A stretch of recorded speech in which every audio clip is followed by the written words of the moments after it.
Hi, this video, we are going to go through the exercise to run the Slammer packet crafting tools. Repeat the same exercise as we have done before. However, we added the snort into the pfSense as an IPS, and if IPS once been triggered, it will perform an active response. So we added a new element built on top of the exercise that we have done before. So we are going to download the pfSense ICMP SQL Slammer document here. This is a document for us to walk through the exercise.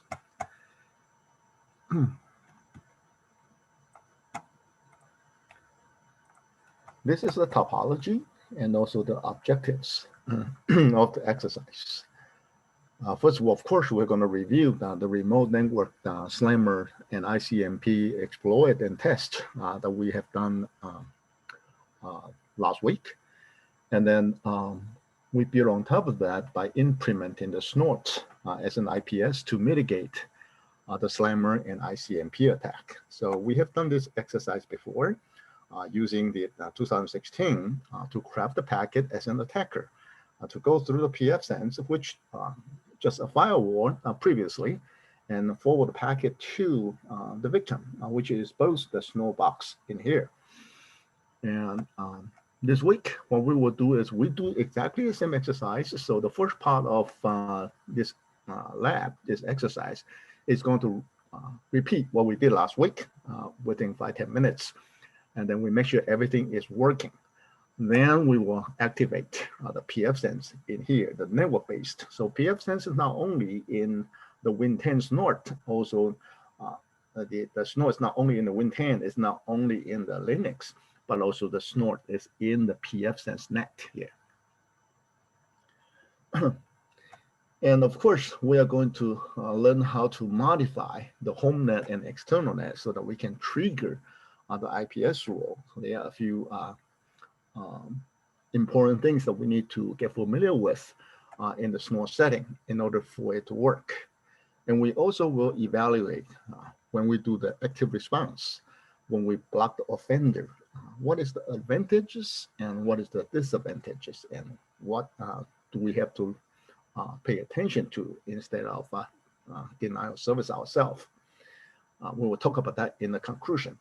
And we also will examine the effect of a possible exploit packets when they're entering the internal network, when this snort rule was triggered and before the pfSense net block or kill the state of the offender. The test result shows that if we ping it, you can see that it will trigger let's say we say ICMP and Slammer, they are both vulnerable. That we the vulnerabilities that we wanted to protect our host from, then we will actively block the offender. So when they ping or send Slammer over, it will still leak one packet going to the target. And then the second packet, the third packet, it will then be blocked. And we'll discuss the importance of that and compare that with the Cisco ASA as a different platform. Okay, so the lab setup, we're going to repeat, as we say, last exercise, and make sure we do not power on the internet firewall. Even though we put it in here, don't power it on, because accidentally, if we forge the destination or source, we usually don't forge destination, but in case we just enter in the wrong place, then you might send it to Google or send it to outside world, go through the firewall, and Slammer is a one packet attack, and it will be catched pretty much by Monset or by other ISP. It will make us look really bad. So make sure that we do not power on the internet firewall here, okay? All right, so we're gonna power on pfSense net. Now we're gonna also power on Linux. So I'm gonna put a document on the side, and then you can actually read it accordingly to the to the lab, the hands-on portion. All right.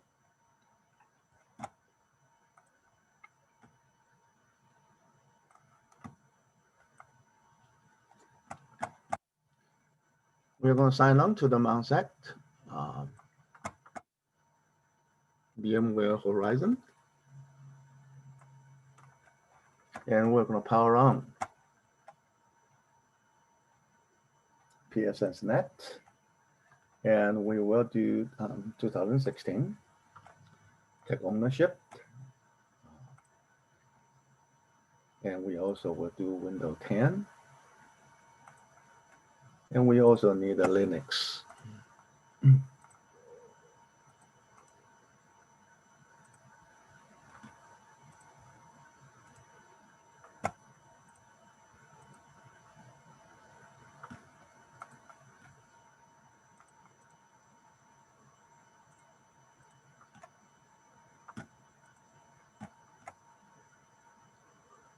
Okay. I have not went through all these details. I always just power it on first before I start recording. So anyways, watch it once, probably can refresh some of our memory. And what we need to do is to say we take the ownership, and then we copy it or we move it. It doesn't matter. It is when the IT department doing the clone, small glitches there. And we will need a Kali, so we may as well, at the end of the exercise, we'll need Kali. So let's also turn on Kali.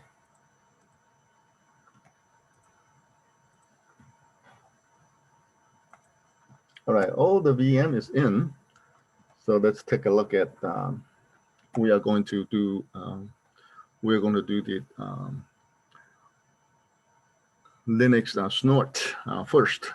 And then we will do, we will actually activate the snort in Windows 10. So we are going to activate both. Therefore, let's go to the Linux snort and root. Change me. Oh, password. All right, and then Windows 10 snort. And this one is change me.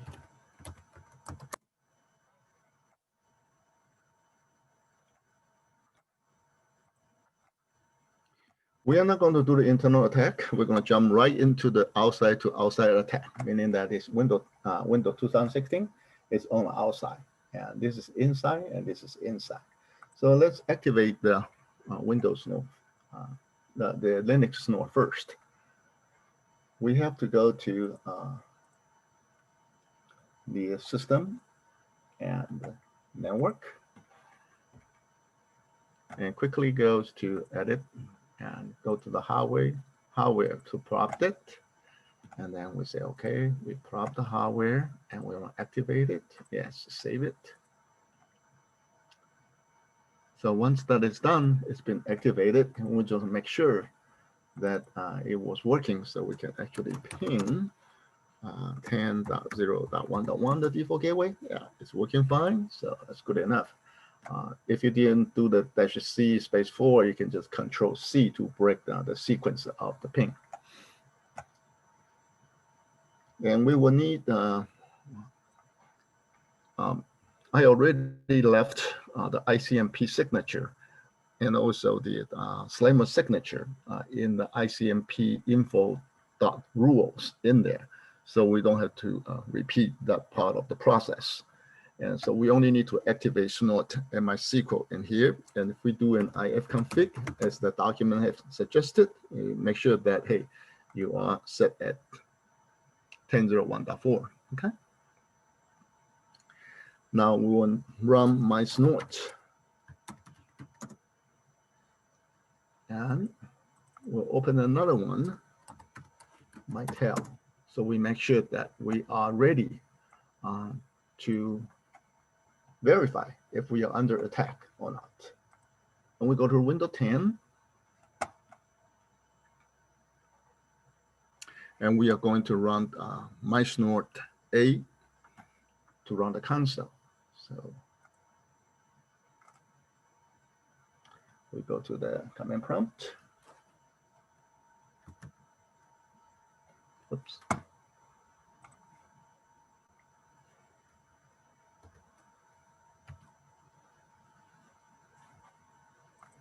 Command prompt, and mysnort A. Then it's going to run it, and this is going to be your screen. This is like MyTel in here, and the log file. If you wanted to look at the trigger, then you will go to the C drive snort,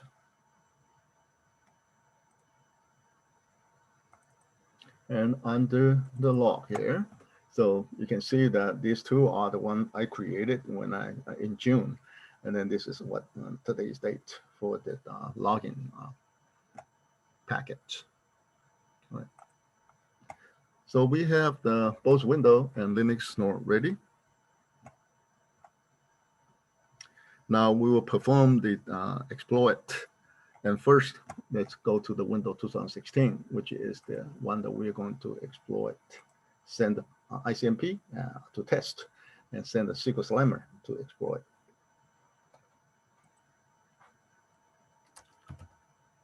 Again, it's changing me.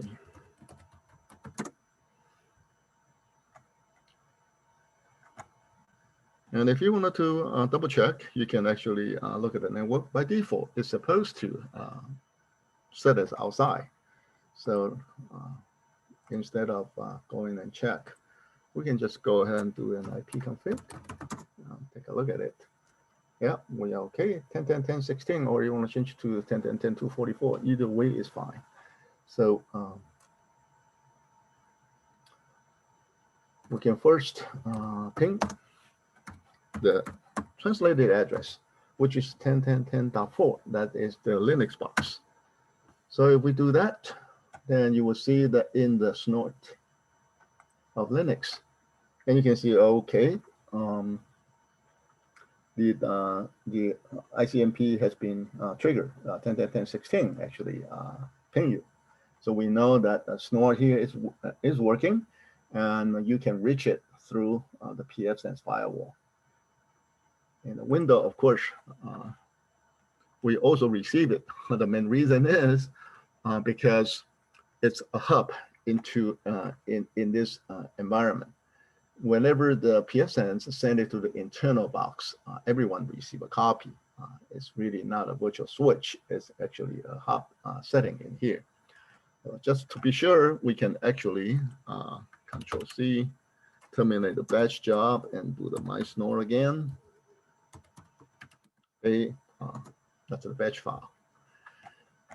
And then we're going to go to the 2016. And now, of course, this time we're going to ping the 210.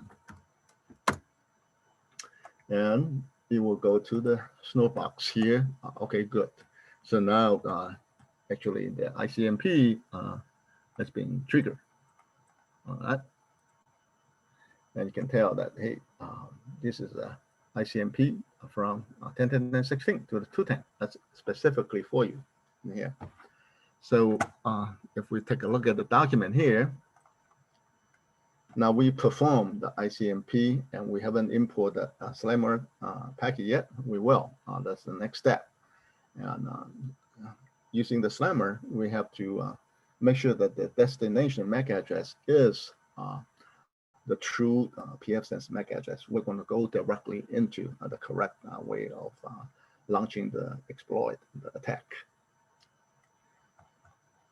And so in here, we can, this is still a forged MAC address, and this is the true MAC address.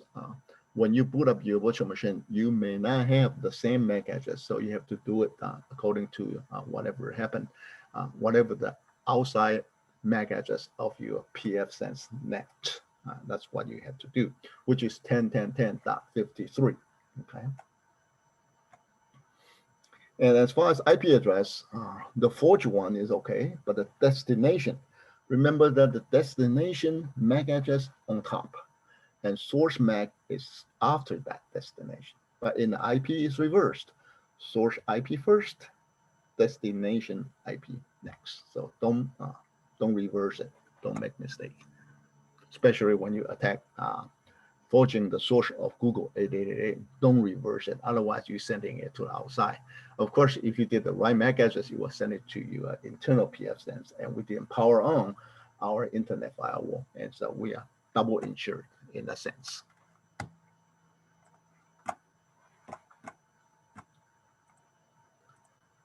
So in the window 2016, we're going to do an ARP. This is not documented because we already did this before, and I assume that you know the command of ARP-A is to show the cache of your MAC addresses associated with the IP. 10.10.10.53, and you can tell this is the 2D, so it's different. Every time it's slightly different, I guess. So you can see that all these IP addresses, the .4, .53, .210, they all share the same MAC address. The same MAC address is because it belongs to the 10.10.10.53, the outside. When you want to talk to the .4, .210, that's translated by the .53. The 53 is function as a proxy.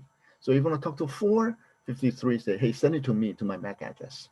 When you want to talk to 210, 53 also respond and say, hey, that's me. So that's why you use the same destination MAC address. And when the 53 receive that, you have to put this as a destination so that the 53 can receive it. Once it receives it, check its translation. And if it passed the rule, firewall rule, and intrusion detection rule, then it will be passed back to the .4 and .210. And of course, it's 10.01, the internal address. Okay, so this is just a side note.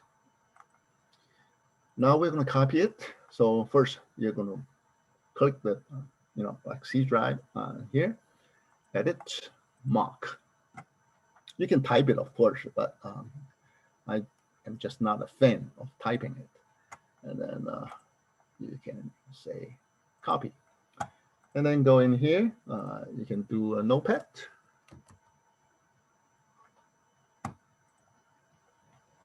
And Control V, edit, replace them. We're going to replace the dash with the colon. Replace it all. Okay, good. So, and then Control C to copy it. Or you can right click and say copy. Okay. So then we're going to reduce it. We're not going to close it. And then we are going to load the Colasoft. So we'll go to Colasoft. And we have run into some issues on Colasoft, but it shouldn't be though. So we're going to file and import and see how well it's doing today. And we're going to load, of course, we're not going to load the ICMP packet. We can just go and ping it. Next week, we are going to talk about how to export and find those packets and extract it out. So let's open it up. And in here, we're already using the forge one. I just want to make sure that, hey, we change it to 16 so we know that we can actually forge it. It doesn't matter. And in here, this is the one, the E2 at the end. That's not the one we want. We want to paste it. 2D, that is actually our .53's MAC address. So you have to put this one in so that your packet will be sent out to the switch or the hub, whatever. Then it will be forwarded to the pfSense. Hub, yes, everybody will receive it, but pfSense is not going to process it if the MAC address doesn't match its MAC address. That's the basic security for any firewall in there. All right, so we already forged this one, and we are going to get it to work right away. So we're going to change that to 10.10.10.210. Okay, and we don't whether this is A or something else, we don't care now. Later on, we will. Now, it's significant, it's important, but not for now. So we are going to just make sure that it worked first. Now you click the checksum, you make sure your adapter is correct, and then you click the number 1 packet here. Then the send will be ready, and let's assume it will work. And then we send 3 packets, just like the document I mentioned, and it works. As you can see, it's gauging itself. And you can see the SQL Slammer, the trigger 3 times in here. So we know, yes, it's working fine.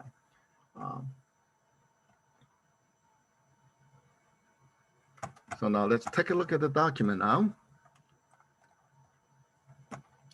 So the result is both the Linux and the Windows snort will log the Slammer attack. I'm going to skip the Linux portion because it definitely will. And at this point, we are ready to implement the pfSense net. Using its snort IPS to actually perform an active response. It will catch it and it will stop and block the attacker. It will do it to both, mitigating the ICMP and the Slammer for those two as our test and explore it. On the other side, and if we take a look at the Linux here, you can see that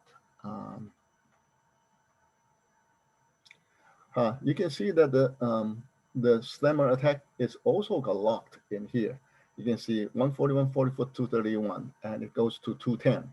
And this is SQL Slammer. And you can see that it's triggered. It triggered different signature, but it triggered in the snort. So snort is an IDS in here. So if the pfSense send it out to the 210, but this is the hub, so everybody receive a copy, then of course, it not only will trigger Windows 10, but it also will trigger the snort. So there's no need for me to actually go to 2016 and attack 10.10.10.4 using the packet crafting.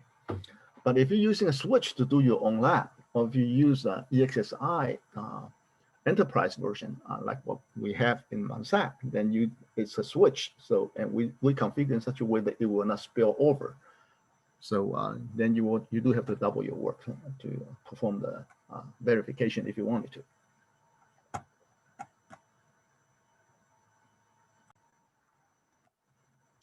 Okay, so if you follow along, page number 4 is what we start our new exercise. First, of course, we power on, we already did the pfSense net, and then at the Windows 10 snort box, we are going to also use the Chrome to manage the pfSense using the GUIs. So you're going to http://10.0.1.1, and username is AMN, passwords like that. So we are going to then configure the snort. All right, so we go to Windows 10, and we'll use Chrome.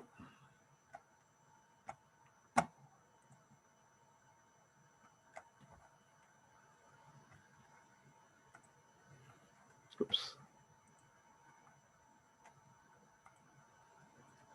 10.0.1.1 and ADMIN and pfSense 2.3.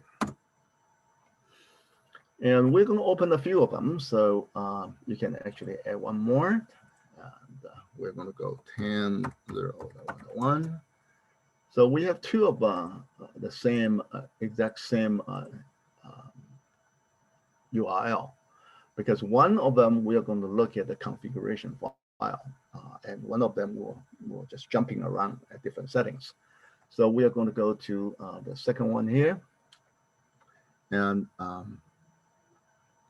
follow the document. You go to service, and then you will go to the snort. So it's a service, and we'll click on the snort.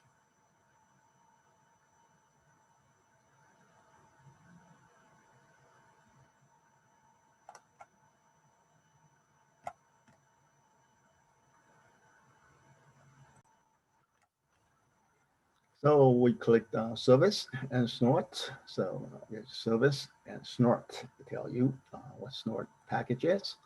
And then you can see that it's disabled. So what we will do is we are going to just click on the edit here. for the WAN interface, and we are going to enable it, of course. It's documented in your handout. So click that, and it's on the WAN interface. And we're going to send the alert to the system lock, and we will block the offenders, and we will kill the connection state, and do not block both. We block the sender, because if you block both, you not only block the offender outside, but also you block the destination, which is not a pretty picture. So we're not going to do that. And then after that, we're going to click Save.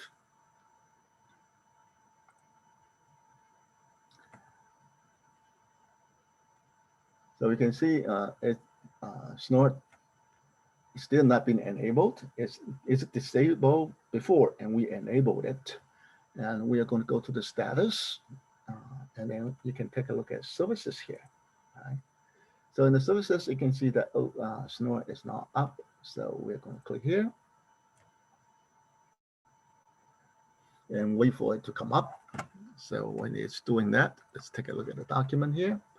So now it tells you that you come here, and then this is what we just did. Clicked it, and then we clicked save it, and then make sure you click the save and apply the change. All right, if they ask you to apply. And then in here, you're going to click here to activate the Snort, and then we go to the WAN, and then continue on with the exercise. Okay. So you can see now it's up and running, and we close it. Make sure you always close it for that. And then we go back to the service, and we go back to the Snort here. And this time you see that it's green now. It's enabled, and it's also running now. Okay.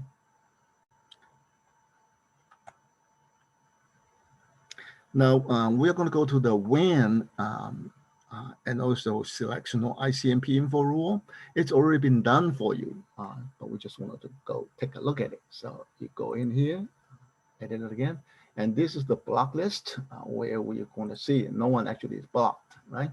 And this is Snort interface. You send it back to here, and if you edit it, you go back to this. So many edit settings in here.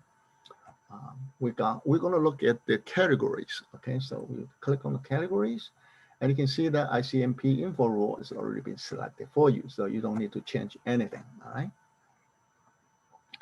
Now, we are not going to edit the file, but you are going to see what is in the ICMP info rule. It's step number 7 here. In here, it tells you that we are going to edit USR PBI Snort AMD. It's a long list down here. This is the Snort rules. And notice that the rule and the custom rule, we will have to copy the ICMP info rule back into the custom rule. So it's already been done, so you can skip this one. And you can also skip copying the content of custom rule to fix a problem when you copy from the old rule to the new one. The syntax has been changed, and it will error out. And just to make the exercise more smooth, I actually updated already. So then we can actually test it out using Windows 16 attacker to ping the WAN interface, and it should be blocked. So we just put it on the side. Now we just verify that. Then this time we're going to go to the second one here. So the first one is the one that we just jumping around through the configuration. And the second one, we're going to the diagnostics and edit file. Okay, so it's diagnostic and edit. And you can click on the browse. And it's going to the USR, click it just once, okay? And it's under PBI, and it's Snort AMD 64. And then it's under ETC, let's see, and it's under Snort. And this is the Snort interface. So when we created Snort, it created an interface. Okay, so you have to go here instead of going to this rule. This is the general installation rule. And this is the active rule. So you have to click in here, and you can see that there's another rule folder here. So make sure you go to the right place for it. And this is the config file. So if you want to look at the config file, you click that, you can see the config file. And you can see that, oh, okay, 4221 HomeNet is 4221.8888.10.10/24, the whole inside. and the 10.10.10.10 our default gateway, and the 53 our outside interface, and yourself, and IPv6 yourself. So this is the basic home net. Anything is, when it's not home net, it's external net. So we see that one. And if you want to get out, you just either save it or browse it. Okay, let's don't save it. You go and browse, you're coming back here. And we're going to take a look at rules. So you go to the rules and you can see the, oh, custom rules.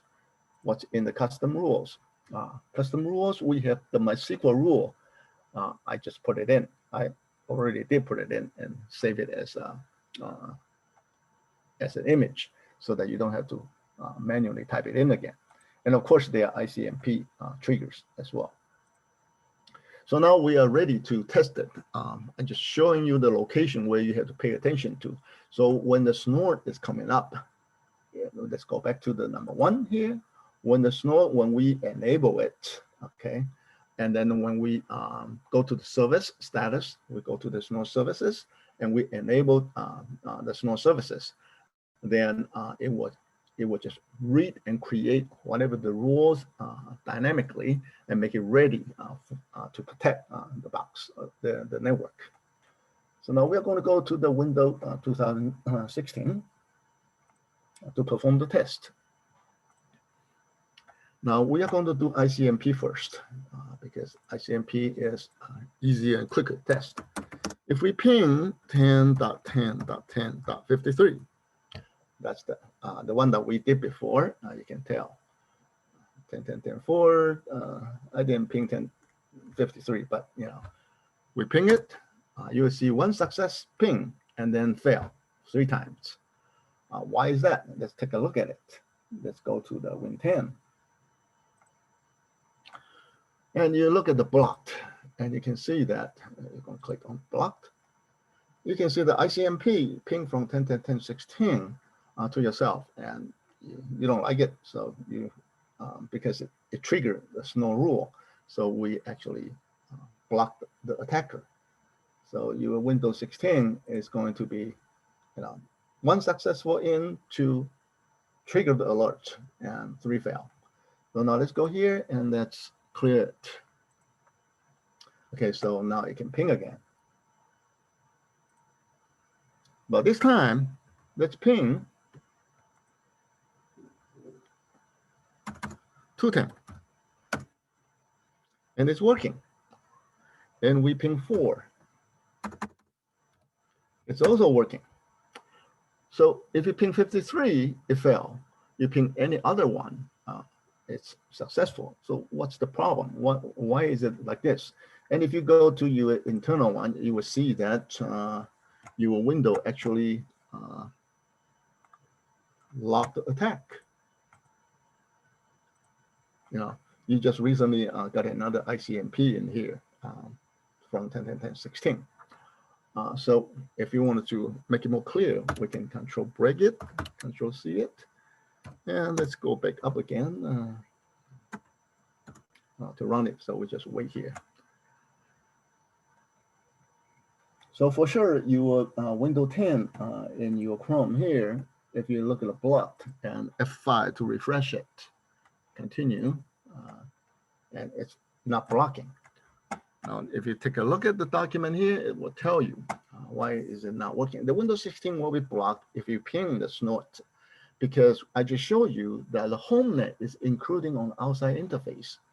But when we unblocked it, he is telling you how to unblock that. And when you ping the translated address of the 210, then it will not trigger the alert. So you can actually go to this place, look at the snort config file, okay? And I already showed you. You see 10.10.10.53 is your home net. So the ICMP is from external net to home net to trigger. But then your 10.10.10.210 currently is not your home net, so it's on your external net. Therefore, it's from external net to external net. So the pfSense will not be triggered, and we gotta fix that, okay? So to fix it, we have to define a few things. We have to go to show you, make sure that the firewall, actually, this is kind of like review it first. A firewall network address translation, you would 10.10.10.210. Let me just go ahead and use the real box to do that.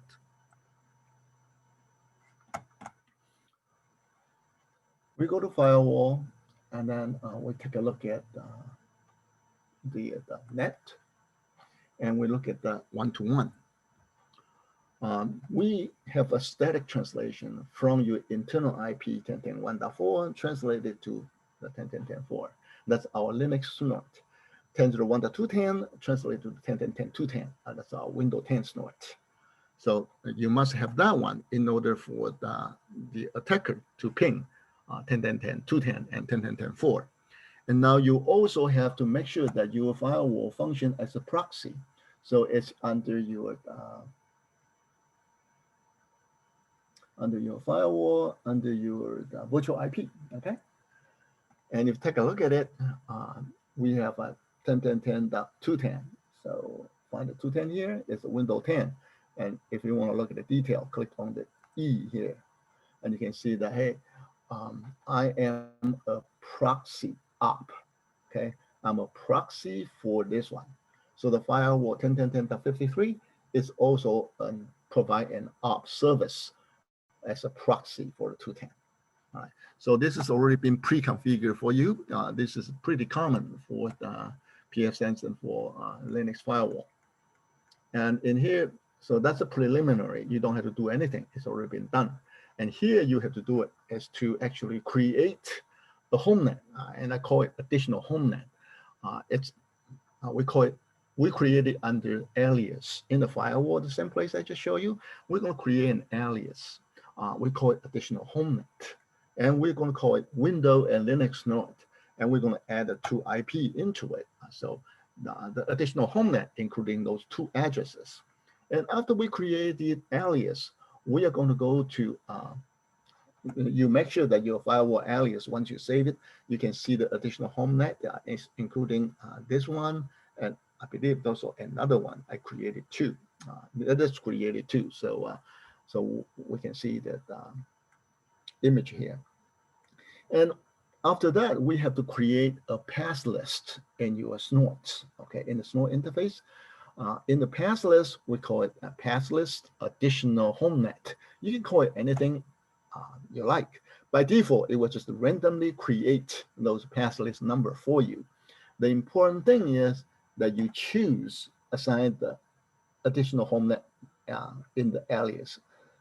Add it here so that your path list, your homenet will including this one.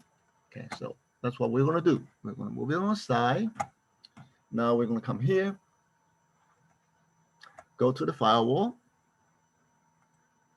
and we're going to create an alias for it. And the alias, we're going to click the plus, and we call it additional homenet. So I just make sure that I type in the same thing.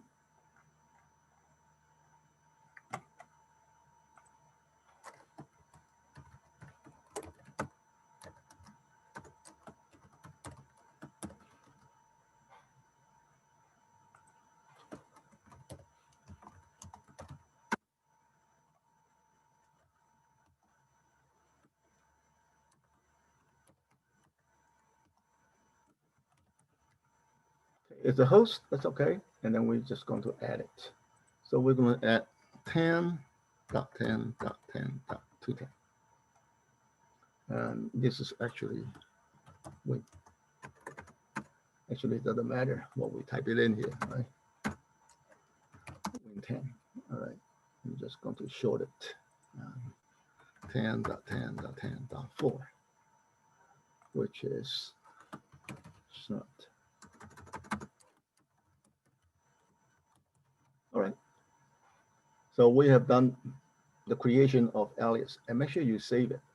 Click on the save, and you can see that there are 2 both showing there. Okay, so when I do my screenshot, I actually just added 1. That's why.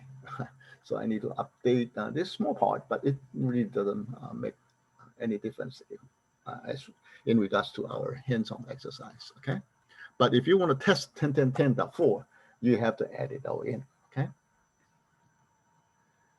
Then we're going to apply the change. Make sure you always click on apply the change. Okay, otherwise it won't work. So now you have this one, right? So once the alias has been created, then what we're going to do is we're going to the snort here, and then we are going to go to your WAN interface, and then there's a pass list here. So we're going to click on the pass list, then we're going to add one in, and see it randomly created something for you. We can call it pass list additional homenet. You can type in anything you want.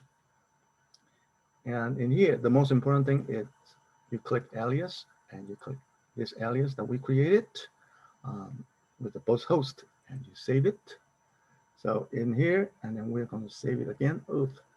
See, it actually changed it again. So you probably can save yourself some typing by just go ahead and type it in now afterwards instead of typing at the beginning. So once you save it, so you can see that, yeah, the name has been saved. Everything is okay in there. So now what we will do is then we have to activate that. We have to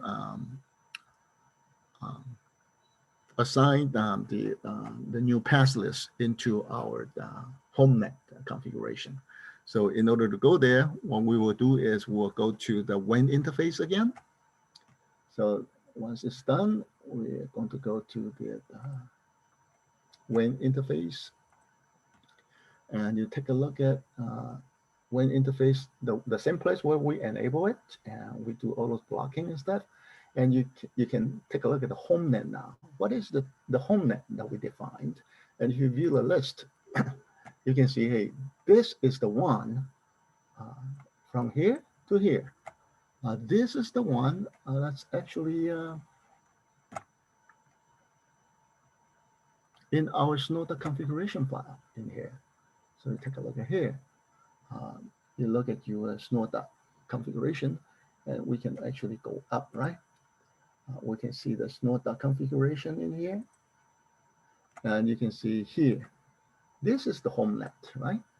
So that's our DNS for the pfSense, and that's pfSense inside interface. And this is the pfSense's default gateway, pfSense outside interface, pfSense the rootback, pfSense IPv6. And we're going to change this one to including the homenet to including 10.10.10.4, 10.10.10.210. And we are already ready to do that. So we are going to exit it out of here by clicking browse, and we'll wait for it. It will be dynamically changed for you. So we're going to go back to the first tab here, and we are going to select in here, see the pass list.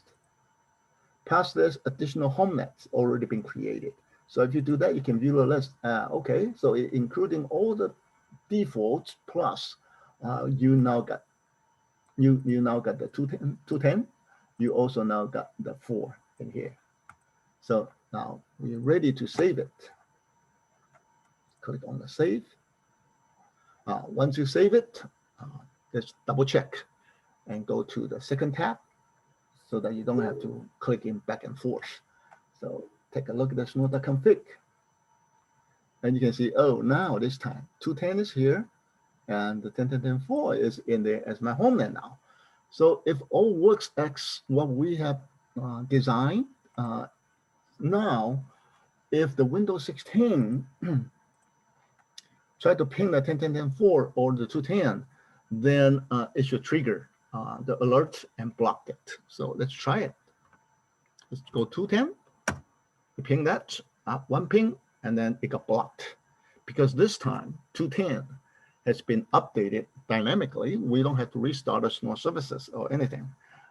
It actually goes to the snort.config file automatically to read the already updated snort.conf file.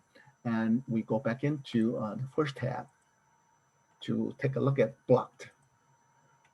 And you can see that, all right, you already got blocked because you are pinging the 210 this time. So if you go to the Windows 10, this is Windows 10. So if you take a look at that, and you can see your, oh yeah, you can see that the ICMP, you got one packet coming in. Okay, you got one packet coming in from 16 to 210, and then I reply to it because we didn't do any active response in here. We just log it, right? The active response has been done. The same signature that triggers in the host is just log the information, and the same signature ICMP trigger in the pfSense here. It actually in the pfSense, and we use the GUI to take a look at it. Then you're going to see it's trigger the alert to actually lock the offender. Right, now we're going to clear it and move on.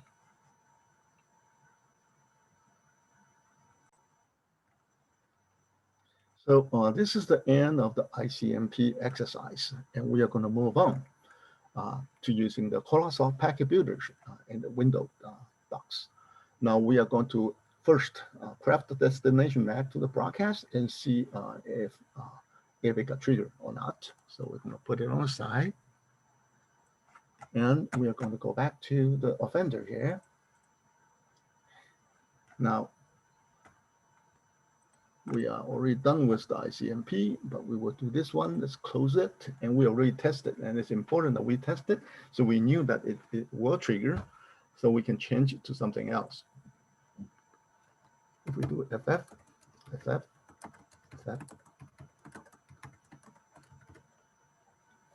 So we use the broadcast and we use the true address and see if it will trigger that. Now checksum, click on the adapter, send, and we're going to do just 3 of them, 4 of them, doesn't matter how many. So then you will have to go to your Win 10 here to take a look at your Windows Slammer.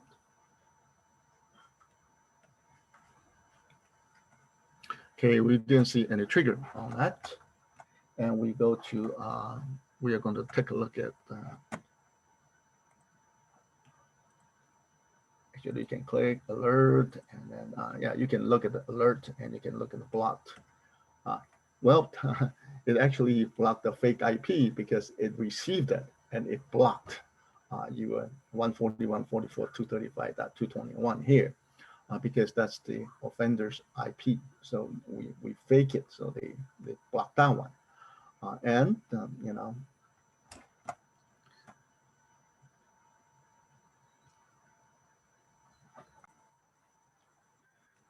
okay, so now we are going to clear the forged IP address has been blocked. And we're going back to, of course, we'll take a look at it.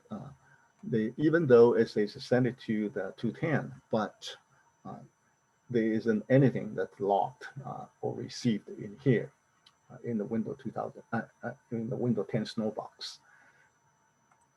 So we're going back here, and then we're going to close it. And this time we're going to leave this unchanged. Okay, still try to attack the 210, but this time instead of using this, what we will do is we are going to again go to our notepad and copy the MAC address, right? Which is here. Let's see. Oops, I didn't copy it. So I'll just highlight here. Just highlight it again, right click and copy, come back here, here, Control V. All right. So now we send it to, instead of a broadcast, we are going to just go ahead and specifically send to the pfSense and say, hey, why don't you send it to them? So checksum, click on the packet, and this is to sending of 5 of them. And yeah, you can see that if it's slowly doing that, then that means it's sending out and with no error. Now, if you go to your Windows 10 here,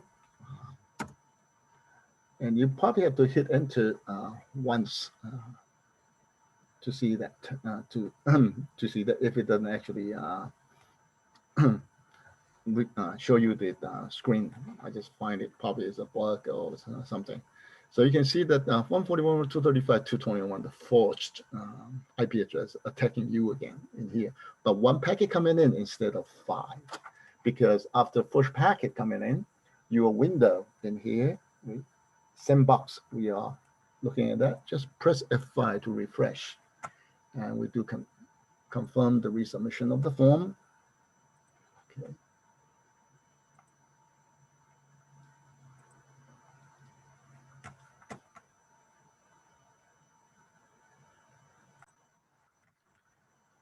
So you can see that it's been blocked again. And if you look at the alert, you can see that, right, now you've been sending so many SQL Slammer again. Every time you send it, it triggers the SID and all that stuff.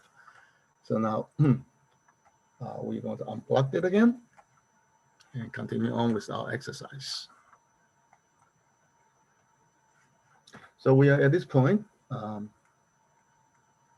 When we crafted the MAC address to the true pfSense, the Slammer, of course, trigger, and then, of course, the Slammer also will be triggered at Windows 10 this time, because the destination is to the Windows 10, and the MAC address is destination towards the pfSense net, and so pfSense actually send out one packet to go out, which we see it from the screen. And I perform it twice, so it probably will capture twice. And we can take a look at the Win 10 here again. And let's just take a look at the command here. You can see this twice. I performed it twice in here, so it got blocked twice. So let's take a look at, we can actually analyze it. This is not in the document, but we can actually analyzing by open the packet again here. Now we can actually open with Wireshark, right? More app, and it's on Wireshark.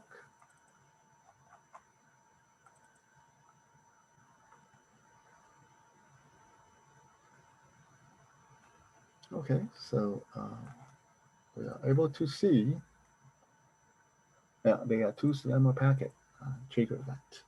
So you can see, and you can export this one, of course. Will be your packet itself.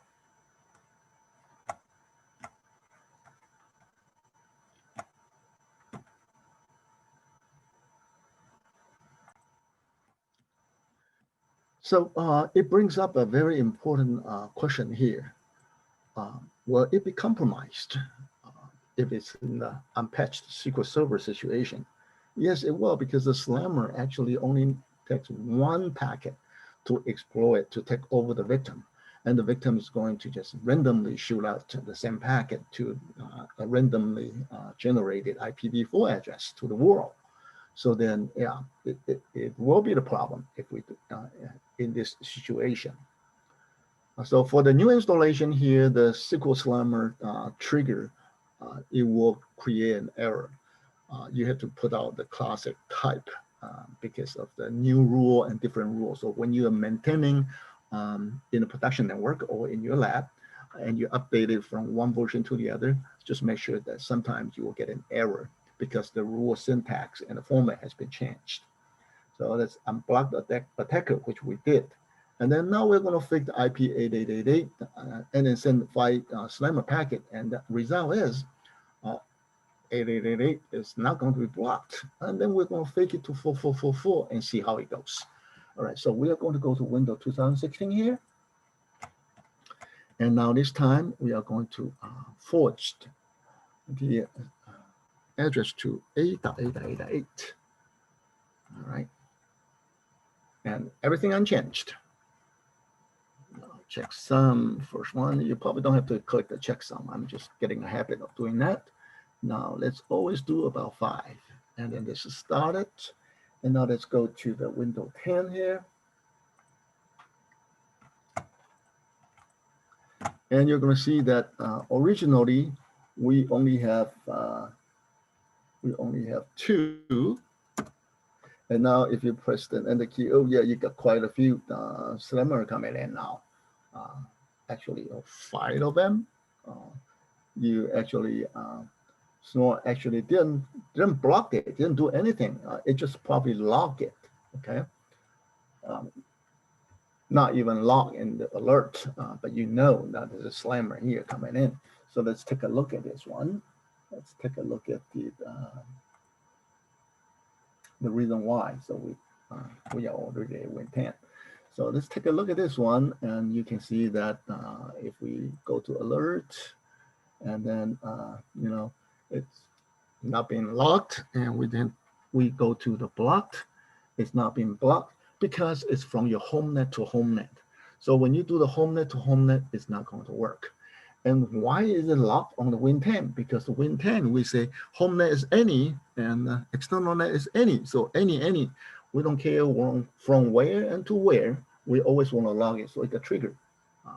And of course, in here, it's not even going to be triggered in here in this case because the 8.8.8.8 is our DNS server. And so we look at this one. You look at your config, snort.config here, and you can see that 8.8.8.8, it will not be triggered on that because that's part of the home net to home net. And this is 4221, another DNS. It's GTE over Verizon's DNS server. So now this time we are going to exit it out of here. And now we're going to go to Windows 16. Close it. And this time we're going to change that to Google's another DNS server for the 4 in here. This time we are going to click that, send, file open. All right, now we'll go to Windows 10, and let's go to the first tab or second tab. And let's look at the alert. Oops. And you can see 4444 came in and 5 times, and it got locked, and you got blocked. All right. And if you go here to the Windows 10, oops, we had Windows 10, and let's take a look at.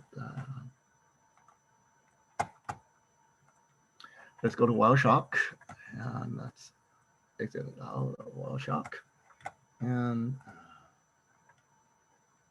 I think it's on the C drive. Oops. Let me just.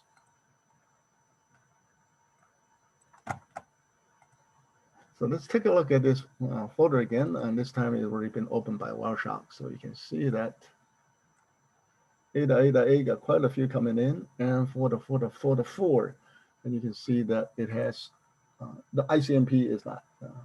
It's the different. That's from different. That's doing the unreachable, port unreachable, and it got triggered. But if you look at the 418 bytes from the 4.4.4, you see 1 packet, you only see 2 packets. It actually leaked 2 of them, okay? And it tried to respond, and it got destination unreachable, port unreachable. That's the different. That's a different mechanism when the host tried to respond. But the attacker did get 2 packets going in, okay, out of the 5. And in the Slammer case, it's bad enough it was triggered with just only 1 packet coming in.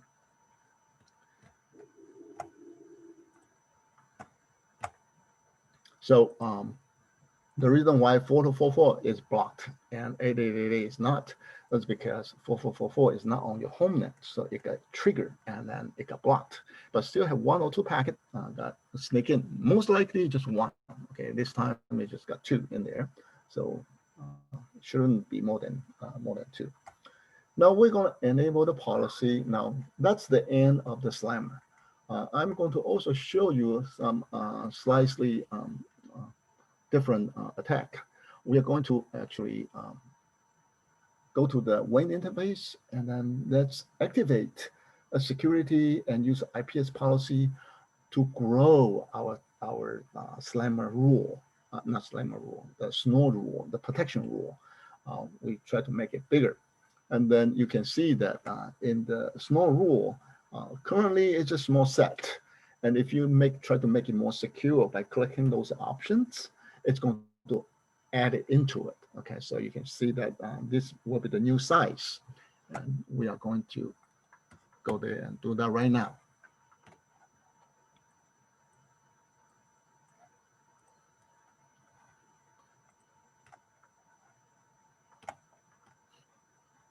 So again, we come to the second tab, and if you do the browse, and you can see we go to the rule, and you can see that it's only 77K here under the snore rule. So it's a pretty small set. Now we're going to here, and we don't have to block that, unblock it. We just go into the snore interface, and in here, let me double check the location of those settings. Snore interface when category. So we go into the category here, and you're going to see we already checked that. Now we're going to use the policy now. IPS policy, and then policy selection. I'm going to make it security. Okay, so it will explain it to you what security is. The most strict policy in that. So we're going to take a look at. Oh, we have to save it first, of course. Now let's save that. All right, close it. Always close it and make sure it's all done. Now we go to the second tab, and let's browse it again. And you can see that, all right, US snore rule actually has become bigger. But be aware though, you see your custom rule got reset. Okay, so whatever you have in the custom rule, you better make sure you copy it out. Okay, otherwise, see if now you use ICMP or any rule, it's no longer going to kick in. Okay, so just be careful on that when you do that. So now we have a more rule set for security reason, and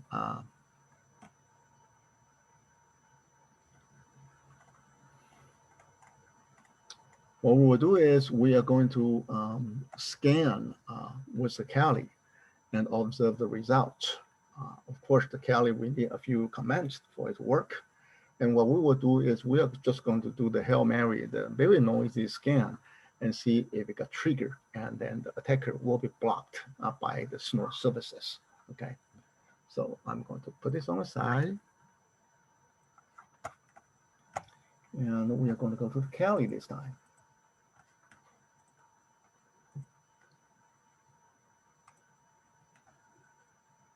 And oops, you gotta hit enter, okay? So oops, change me. So Kali's up, and we need to go to terminal, and again it's etc init.d, and it's a SQL that we need to actually start it.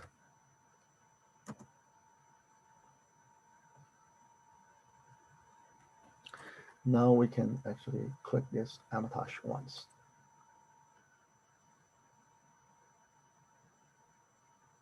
And connect, and yes.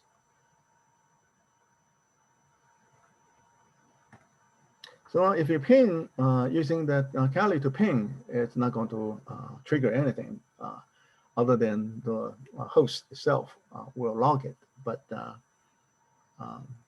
it will not be logged by the Snore pfSense because the custom rule has been reset. We got to be careful when you restart the services like that.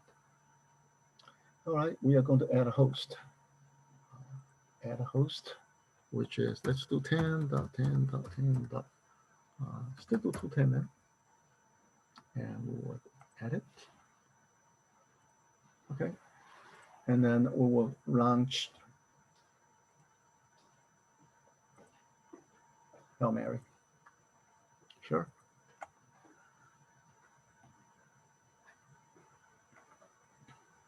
And then we will go to the window 10 and take a look at the blocked. And you can see that, hey, you're already doing, let's refresh it.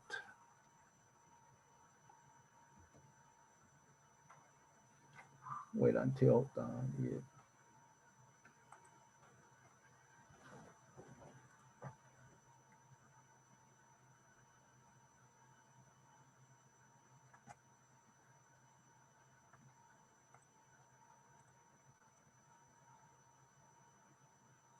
let me first do the scanning first.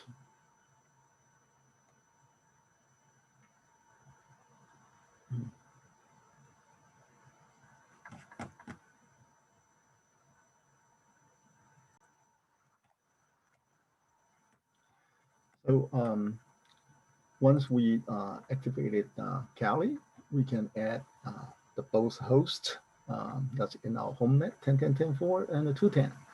And you will click on the host. It's documented on the document 2. And you do MS scan and you do a quick scan for the OSD tag. And you will see in the document here, it tells you how to do that. And once the scan is complete, the Kali Linux will be blocked and alert will be triggered in the pfSense net snort in here. And so 10.10.10.44 is the Kali Linux IP address for the outside. Okay.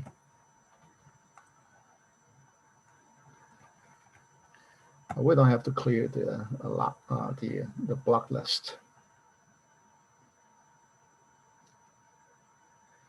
Well, pay attention to that. Sometimes any sniffer, any IPS, it is only as good as the signature that can catch the attacks. If you experiment with a lot of others, sometimes it will catch it, sometimes it will not. So don't be surprised. That's just the nature of IPS. And the IPS sensor will only fire the alert and respond to whatever you set it up when there's a defined trigger has matched the traffic on that. So just wanted to mention this, bring to your attention. Now for the conclusion of that, in this pfSense small exercises, there's one slammer, or at least one of them, and we did see 2 today, and at least one ICMP will pass through before it blocks the offender. And in the case of Slammer, it only takes 1 packet to compromise the system, so it could be serious. If we use when we're in the classroom, I'll use a Cisco ASA, we will perform the same exploit, and there will be no packet passed, either ICMP or Slammer packet.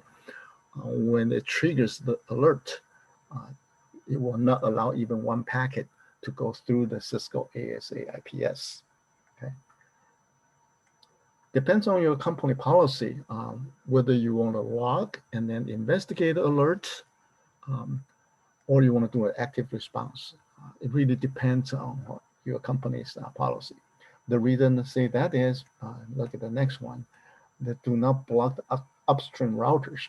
If we happen to block the 4.4.4.4 or 8.8.8.8 or our default gateway accidentally, or any other legitimate IP address of our partner's website, we need to go there, then we actually DOS ourselves. So there's a catch there. You have to evaluate that.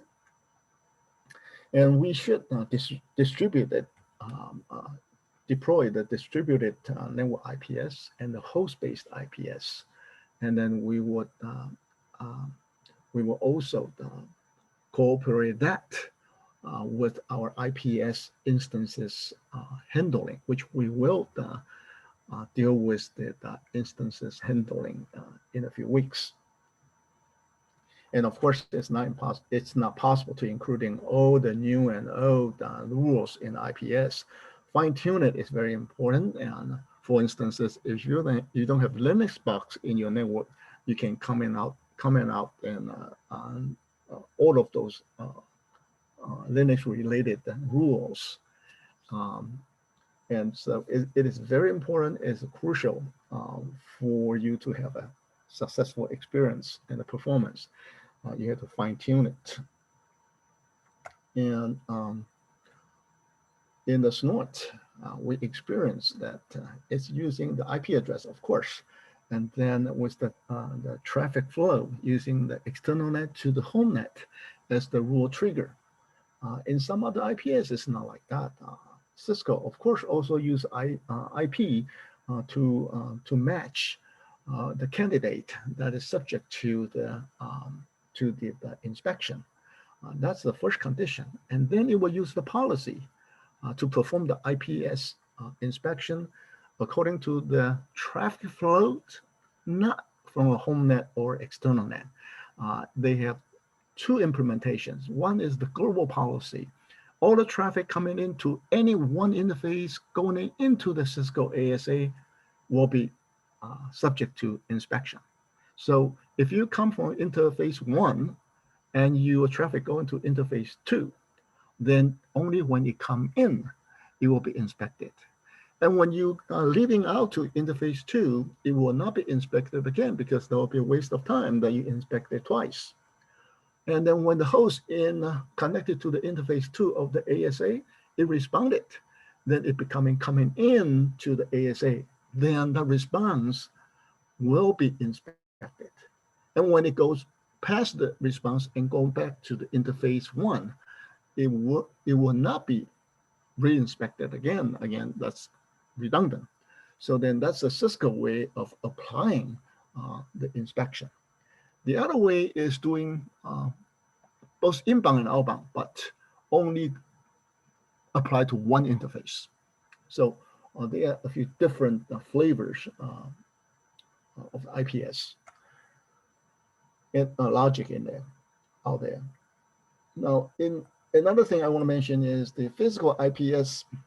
We can use the bridge. We can insert an IPS, a physical IPS, just like a two-port bridge. One port connected to your switch and the corporate, the other port goes to the server.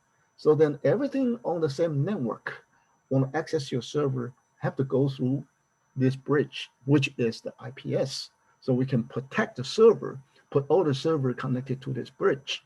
Then from the same inside to inside, the same network, we actually protected it.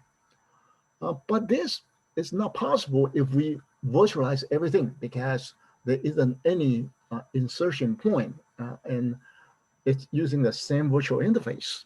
So you cannot have a flow to be inspected.